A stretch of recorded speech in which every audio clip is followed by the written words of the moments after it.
Ladies and gentlemen, please welcome President of LeMoyne-Owen College, Andrea Miller.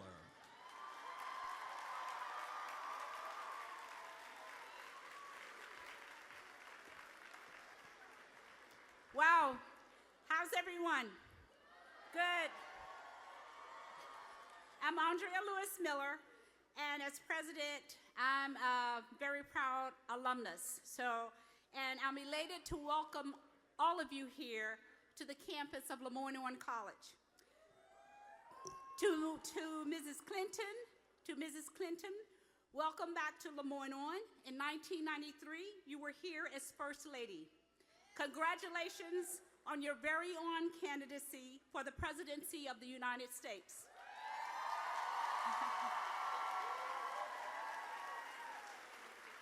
It is such a pleasure and a privilege to have her back. To our elected officials, supporters, trustees, faculty, staff, students, alumni, and friends, thank you for all you do for the college and for being here today. LeMoyne-Owen is a catalyst for leadership, opportunity, and change.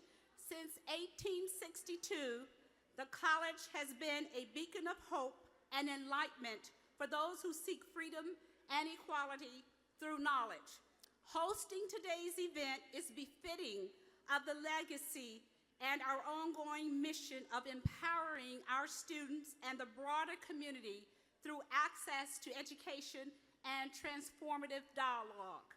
Historically, Black colleges and universities like LeMoyne-Owen College have been on the forefront of social and political change for over 150 years. Thank you. Today is simply a continuation of this noble tradition. Hillary Clinton, I applaud and thank you for recognizing and paying such profound respect to this legacy by selecting our campus as the site for your organizing event today. We know you've taken a great interest in HBCUs, having done multiple events on HBCU campuses throughout your campaign. To our students in attendance, I hope you pay close attention to what Hillary Clinton has to say. You have been given a wonderful opportunity to hear firsthand from a person who has served as First Lady, as a U.S. Senator, as Secretary of State, and one who very well could be America's first female president.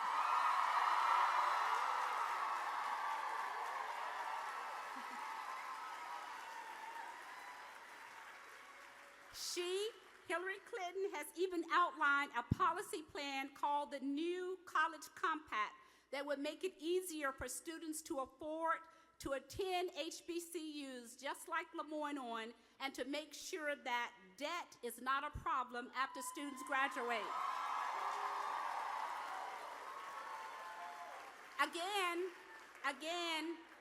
thanks to Mrs. Secretary. It has been a pleasure working with your team to make this event a reality. I wish you Godspeed on your campaign trail. Thank all of you.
red. Mic check. Okay.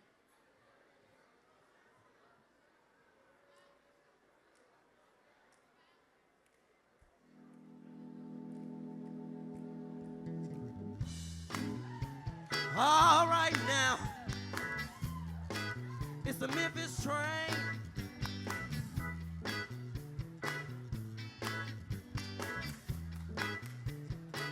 Here we go. Train number 1 is gone. Train number 2 is gone. Train number 3 has been gone. How long must I wait for you? All right now. Come on, everybody, get on the Memphis train on today. When you see me drop my handkerchief on the floor, I'm getting ready to crawl. When you see me falling down on my knees, I'm getting ready to crawl. I said, ooh, the Memphis train. Ooh, the Memphis train.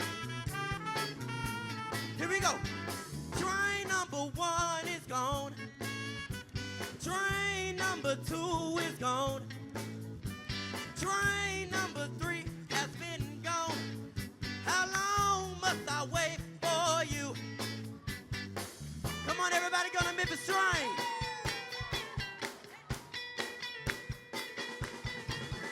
How long must I wait for you? How long must I wait for you? I said, ooh, the Memphis train. Come on, everybody, get on board. Ooh, the Memphis train. I said, ooh, the Memphis train. Come on, everybody. Ooh, the Memphis train. Ooh, the Memphis train. Come on, everybody. Ooh, the Memphis train. Don't get left. Ooh, the Memphis train.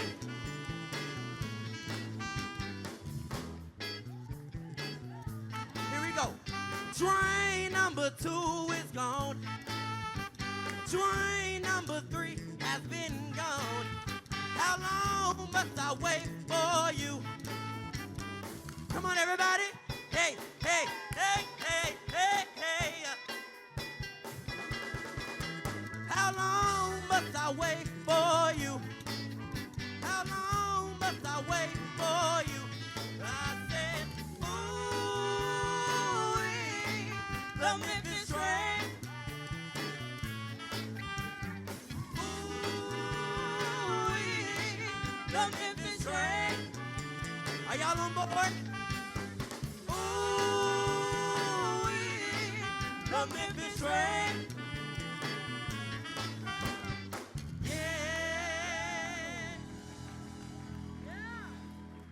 How y'all feeling today? I said, how y'all feeling today? We are the Stax Music Academy. Now, I got a question. Can I ask you a question? I said, can I ask you a question? How many of y'all want to get funky? I said, how many of y'all want to get funky? Yeah. Yeah. All right now.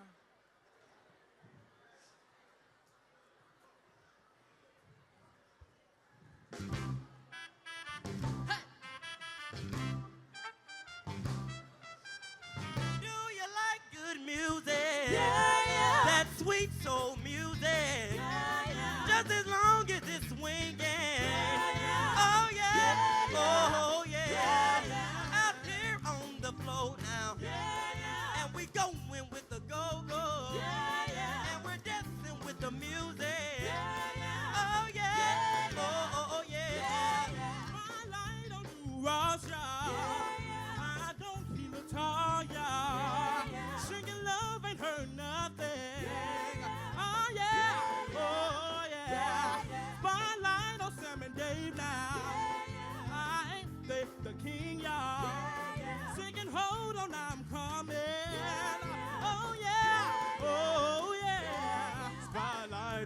is ready now.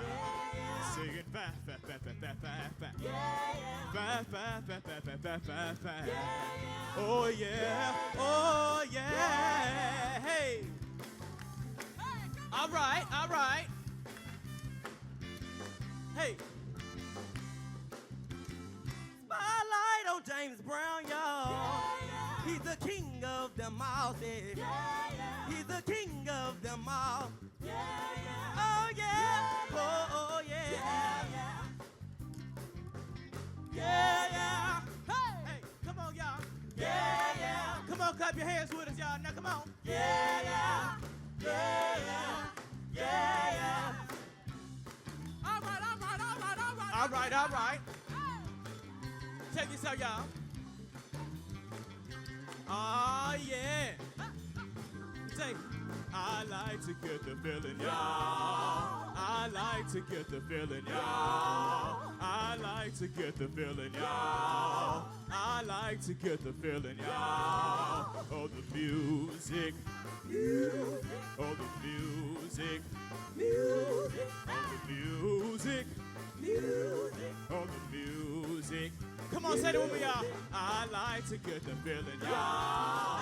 I like to get the feeling, y'all. I like to get the feeling, y'all. I like to get the feeling, y'all. Oh, the music, yeah.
Ladies and gentlemen, please welcome Tennessee State Representative Ramesh Ekbari.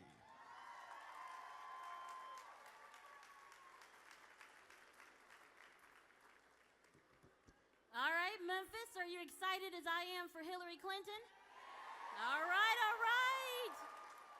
All right, before we get started, I see all these smartphones. What I need you all to do is text RALLY, R-A-L-L-Y, to the number 47246,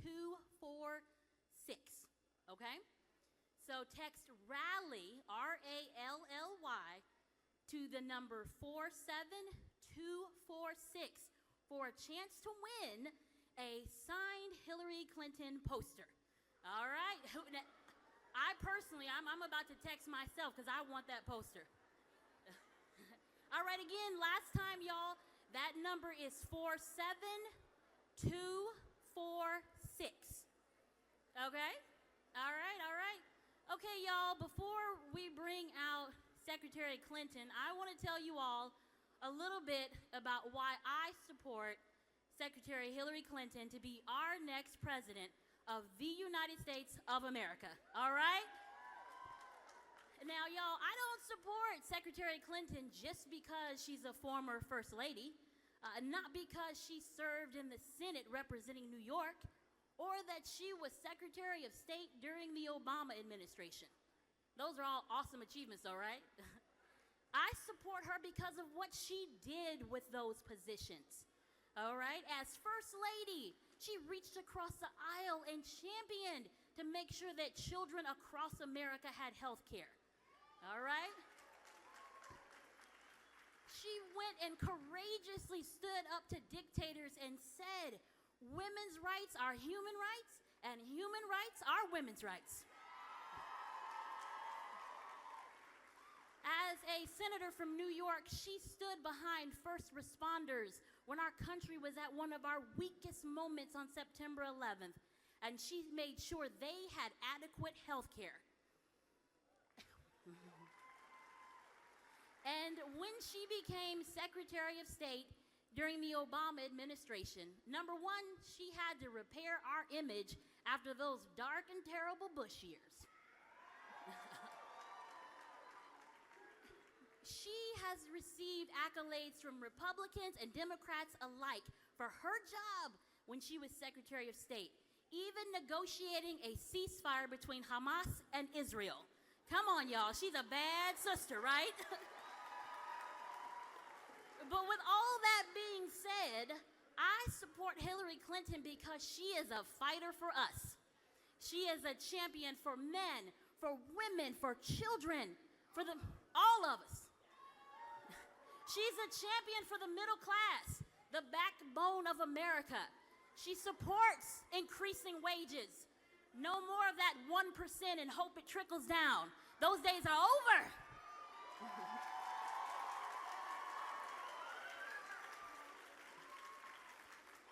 She supports making sure that our senior citizens can retire with dignity. Yes, yes, yes. So that Republican challenges to privatize Social Security just will not work.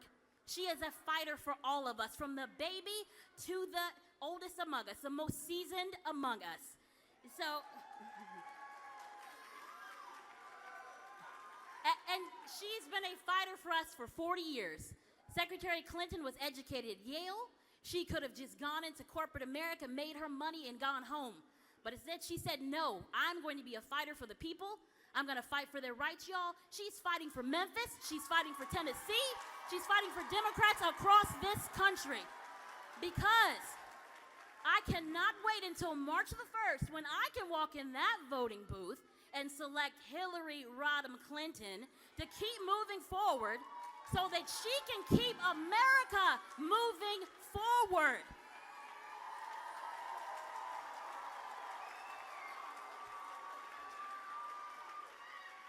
Because we are one America. We are not a purple state. We are not a red state. We are not a blue state. We are not a black. We are not a brown. We are not a white. We are not a yellow. We are one America, and we are ready for Secretary Hillary Clinton to be our next president of the United States of America. Thank you all, and God bless America.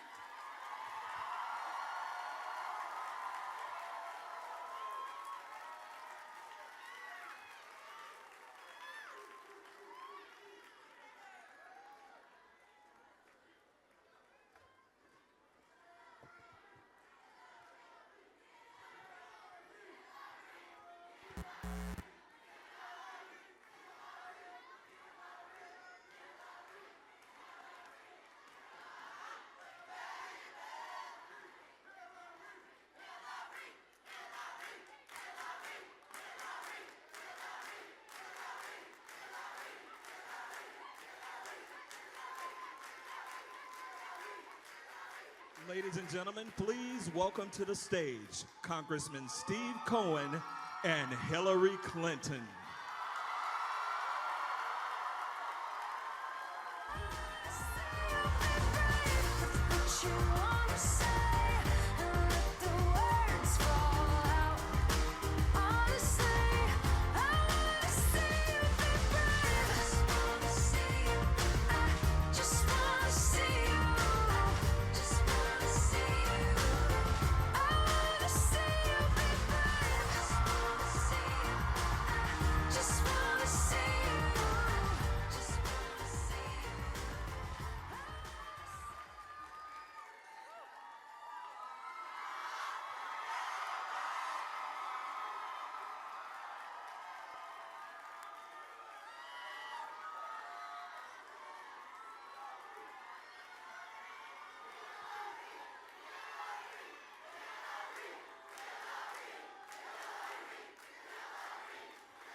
Good afternoon, LeMoyne-Owen.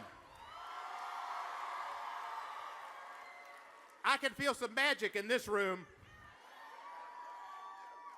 It is a great honor for me to be here and see all these beautiful Democratic faces.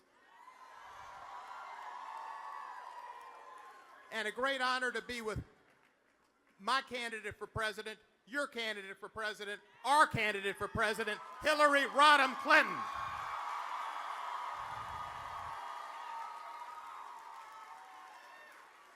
Now, you know why she's the best candidate for president.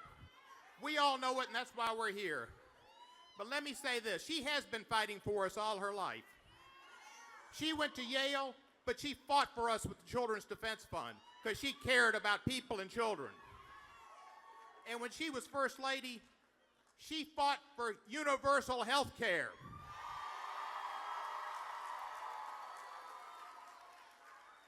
There is not a more prepared person to be president of the United States, not only this year, but maybe ever. First Lady, Secretary of State, Senator, and she knows the problems of the world. She knows the world, and she can stand up to anybody that's out there, even Donald Trump. Yeah.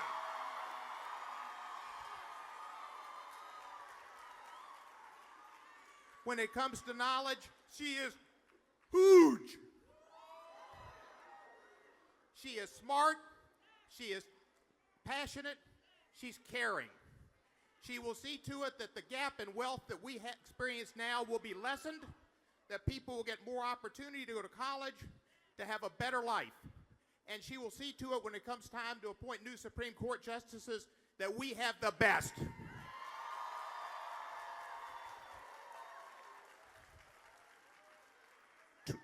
23 years ago, I had the opportunity to introduce Hillary Clinton. She was campaigning for her husband. She was looking forward to being First Lady. Now she's looking forward to being the First Lady President, Hillary Rodham Clinton.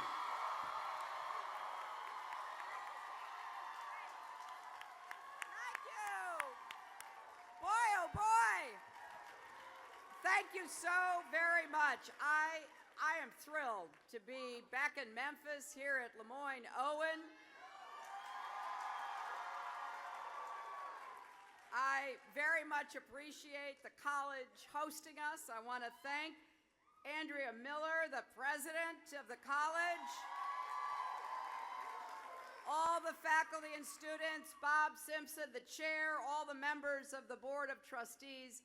It's a special pleasure for us to be here with you on this campus. Thank you so much. I also want to thank your congressman. Thank you so much, Congressman Cohen, for your work and your passionate advocacy on behalf of the people you represent.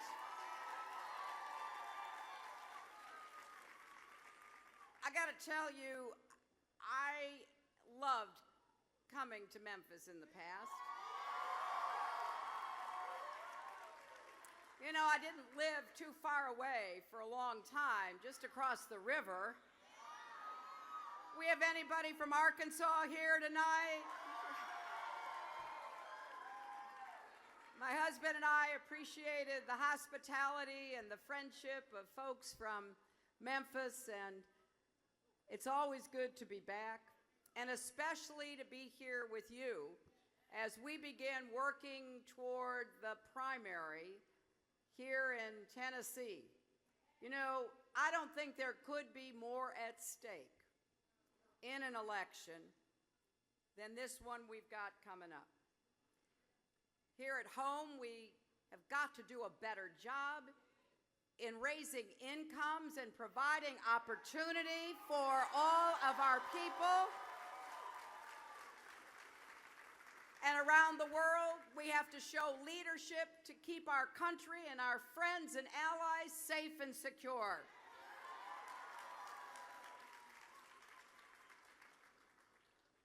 I know how hard this job is. I've seen it up close and personal. I was so proud of the job that my husband did when he went from being governor of Arkansas to president of the United States.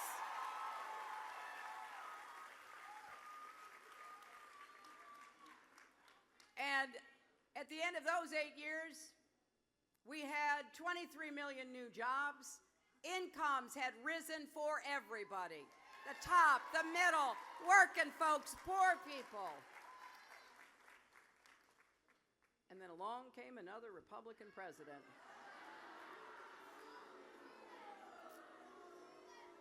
You know, when you end up handing the next president a balanced budget and a surplus, think of what we could have done with that. Think of the investments in education and health care and job creation. But that's not what happened, is it? Now, after the 2008 election, then President-elect Obama called me and asked me to come see him in Chicago.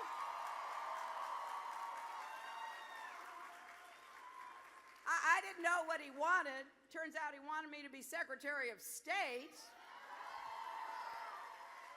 But before we talked about that, he said to me, "It's so much worse than they told us." I said, "Mr. President-elect, that's exactly what my husband said to me after that election in 1992. Now, I know that my Republican friends don't like me to say this, but the economy does better with a Democratic president in the White House.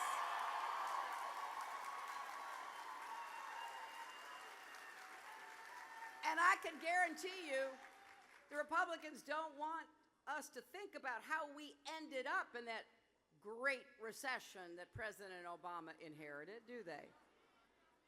9 million Americans lost their jobs. 5 million lost their homes. $13 trillion in family wealth was wiped out. And so in comes a new president facing this crisis, the worst since the Great Depression. And I don't think President Obama gets the credit he deserves for pulling us out of that big ditch.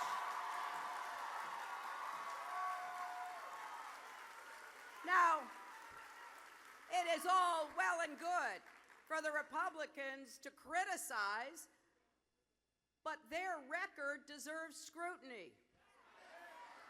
And they are running on the same economic policies that have failed us before. Trickle-down economics, cut taxes on the wealthy, get out of the way of the big corporations. Well, we know how that story ends, don't we? So I'm running for president to get the economy working for everybody, to raise incomes for everybody.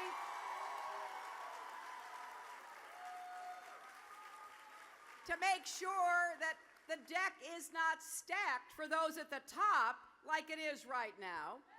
And we have to win an election to make sure we can do that. As I look out at this crowd, and it's such an enthusiastic, big crowd,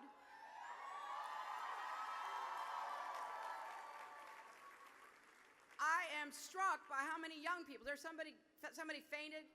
Somebody fainted over there. Can we get them some water, some help? Okay. Get somebody over there. So let me know if you need any. Is there somebody here who can help? We want to make sure that we take care of the lady who fainted.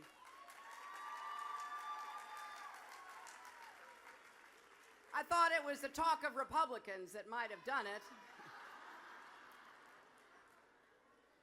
But I am convinced that raising incomes for hardworking families is the #1 job of our economy. That's why I believe you deserve a raise increase, not a tax increase, and I'm not going to stand for that. I will also fight to raise the minimum wage because nobody who works full-time in America should still be living in poverty.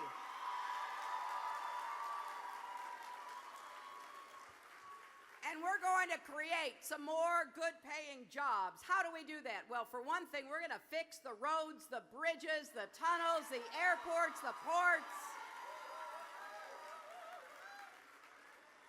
There is no reason why we shouldn't be creating millions of jobs to make our infrastructure more competitive. And we're also going to create more good jobs from clean, renewable energy while we fight climate change, which is a real problem.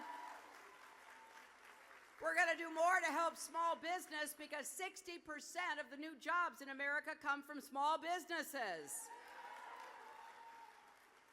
And I'll tell you, one of the fastest ways we could raise incomes for so many Americans and families is to make sure women get equal pay for equal work.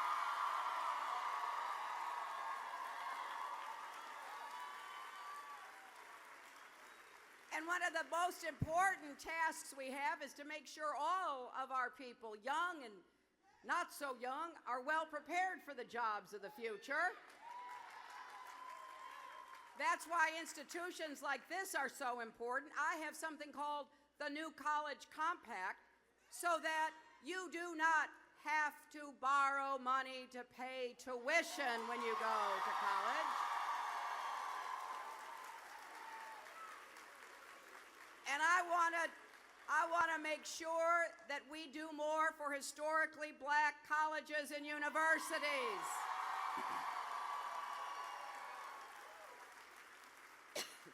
We have to get the cost down, but then we've got to help people repay the debt they already have. I meet young people across the country who are paying thousands of dollars that they borrowed. I see heads nodding right here. Well, first, we're going to make it possible for you to refinance your debt. If you can refinance your house or your car, you ought to be able to refinance your college and student debt. And then we're going to save you thousands of dollars by making it possible for you to repay it as a percentage of the income you make when you get out of school. And I know that works because Bill and I did that. We both borrowed money when we went to law school, and then we paid it back as a percentage so that I could go to work for the Children's Defense Fund, not for some big law firm that would pay me more. I wanted to do the work I loved, but I had to pay it back. I want everybody to have that chance. And I want more kids to get off to a good start. That's why early childhood education, quality child care, universal pre-K is so important.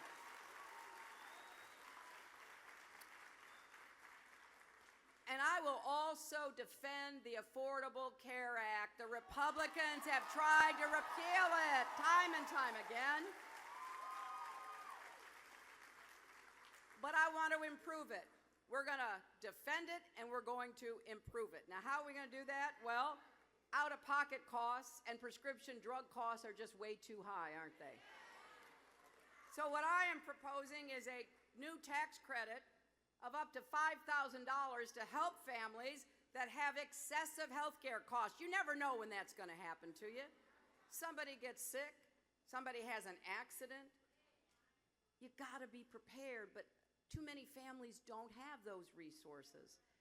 So I think we should all provide that kind of help through a tax credit so that nobody goes without the health care they need. And I will also make it very clear that we're going to go after these high prescription drug costs. I want you just to think about this. You know, us taxpayers, we pay to support the National Institute of Health, right? They partner with universities and drug companies to help develop drugs. And those drugs can save lives, extend lives. And then we pay for the Food and Drug Administration to test those drugs to make sure they're safe enough to be given to people. So we have an investment, we and our tax dollars, and then we get charged the highest costs in the world. It is just wrong. It's wrong, friends. You know, I represented New York, and if you look at the map, New York has a long border with Canada. and every week people would cross that border to go buy the same drugs cheaper in Canada than they could buy them in New York. So we're going to get the authority to, number one, change the tax laws so that the drug companies can't deduct the costs of all those advertisements you see on TV, and they put more money into actually research and development to create new drugs and treatments. And then number two, we're going to give Medicare the authority to negotiate lower prices like they get in Canada and elsewhere. We can do this because if people stand up and speak out, we can create the political pressure for change.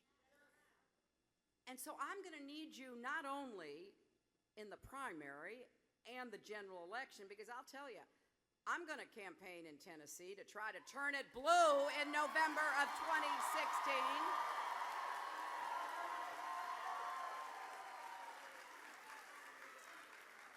And I'm going to try to convince more governors like your governor here in Tennessee to expand Medicaid so that more people can get their health care needs. You know, I just came from Kentucky, just across the border, and the Democratic governor there, who's ending his term, expanded Medicaid. Before he did that, 14% of the people in Kentucky did not have health insurance. Then he expanded it. More people got it. And all of a sudden, they were taking care of health problems that they'd ignored for years. 90,000 of them got cholesterol screenings. 46,000 were screened for diabetes. 26,000 got breast exams. More than 13,000 got treatment for substance abuse. Now, that is care that they didn't get before. And if Tennessee would have followed that approach, the volunteer state would have seen 250,000 more people, primarily working folks, get coverage between 2013 and 2014. And I don't want to rub it in or anything, but Arkansas expanded Medicaid, right? Hundreds of thousands of folks just across the river are getting health care now who didn't get it before, or maybe they got it when they walked into an emergency room instead of getting taken care of before they had an emergency. So I'm hoping that Tennessee will do that. Now, ask yourself, why are Republicans standing in the way on health care and so much else? Why do they want to turn the clock back? Because they're not paying attention to the people, they're paying attention to the powerful and the special interests. That's why.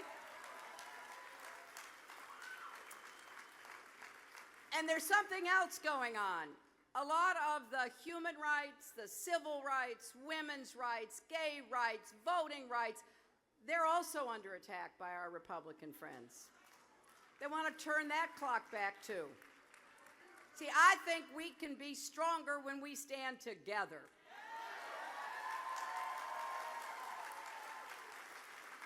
I think we are better when we support each other. I think one of America's great assets is our diversity. You know, yesterday I gave a speech in New York about what I think we should be doing to combat this threat of terror. And I'll tell you, it's real. I was a senator from New York on 9/11. I have seen it. I've seen what evil and hatred can do.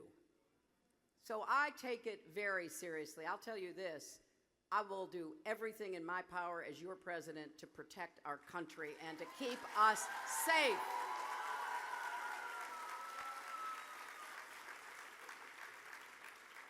But we got to do what works.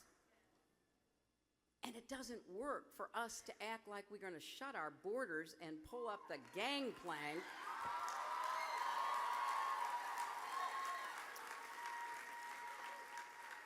that weakens us, and it also validates some of what these terrorists are saying. We need to isolate them.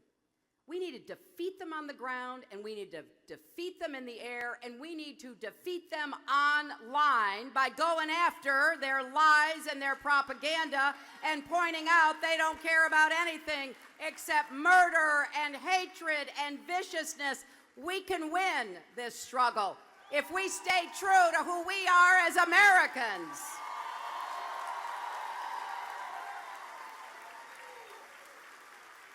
I'll tell you something else we need to stay true to. We need to stay true to people who are left out and left behind in our own country. We've got some really poor places in America. We got poor places here in Tennessee, don't we, Mayor? One of the poorest places is in coal country here in Tennessee, in Kentucky, and West Virginia, and Arkansas. My husband, when he was a young lawyer, he did black lung disease cases in Arkansas. So we need to take care of people who are left out and left behind. That's why I want to reinvest in communities. I want to get back to where the president's a good partner with governors and county commissioners and mayors and city councils, and we come together to figure out how we're going to help each other. So I need your help, and I need some water right down here for a lady that's right here. So does somebody have some water? Yeah, the congressman's going to deliver water. He is good at constituency service.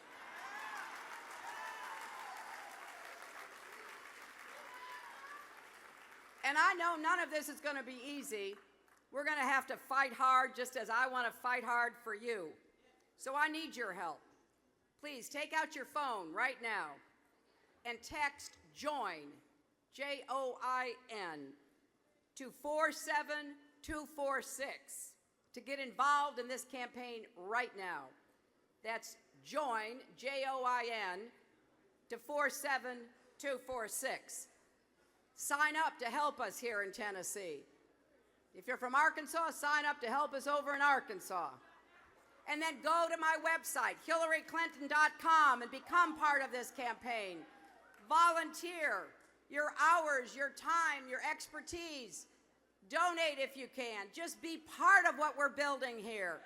Because we not only want to win a campaign, we want to keep our country moving with confidence and optimism into the future.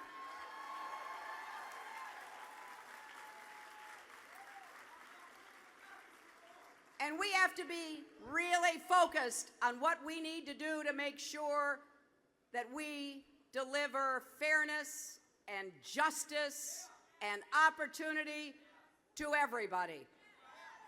That's why the very first speech I gave in this campaign was about criminal justice reform and ending the era of mass incarceration in America.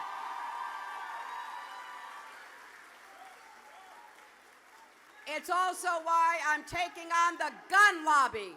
The gun lobby deserves to be pushed back. They have unfortunately made it too easy to get guns in this country. And I know that there are cases right here in Memphis. I am well aware of the Stewart case, just as I am with cases across our country. I have met with the mothers of so many of the young people who have died, both because of police action and because of gun violence. And we need to tackle both. We cannot let any young person become the victim of gun violence. So that's why I need your help. If you believe, as I do, that America's best days can be ahead of us, please join my campaign, join this effort. Let's go win for America. Thank you all.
went through a war, put up a fight, and your heart is taking a beating. I can't see it in your eyes, but I see the fire.